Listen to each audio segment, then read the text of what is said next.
هلمندیانو پاکستانی پوځیان په منډو کړه. دا چې پاکستانیانو هلمند کې څه کول او هلمندیانو ولې د هغوی پر ضد پاڅون وکړ، دی ویډیو کې وګورئ او مینا ټي وي چینل هم سبسکرایب کړئ. پاکستان چې تل په یوه او بله پلمه غواړي د افغانستان خاوره اشغال کړي او پوستې پکې جوړې کړي، خو تل د ډیورن کرښه کې د پراته ولسونو د سخت غبرګون سره مخ شوي. د هلمند اوسیدونکو د پاکستانیو ځواکونو جوړ شوي تاسیسات ونړول. تازه خبر دا دی چې د هلمند ولایت اوسیدونکو د پاکستانی سرتیرو هغه پوځي تاسیسات نړولي دي چې ډیورن کرښې ته څیرمه یې جوړ کړي وو.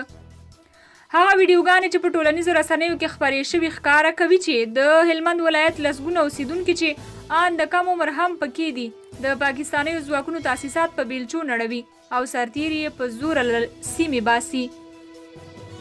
ویډیوګانو کې ښکاري چې تاسیسات تازه جوړ شوي دي او پاکستانی ځواکونو غوښتل وړاندې تګ وکړي.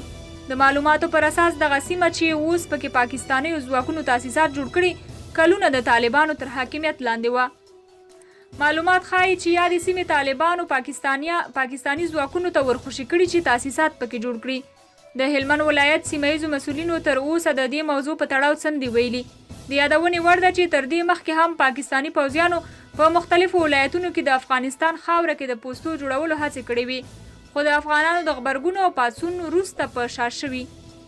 دا په داسې حال کې ده چې باجوه وړ مورس کابل کې ویلي و چې د افغانستان خپلواکي ته احترام لري.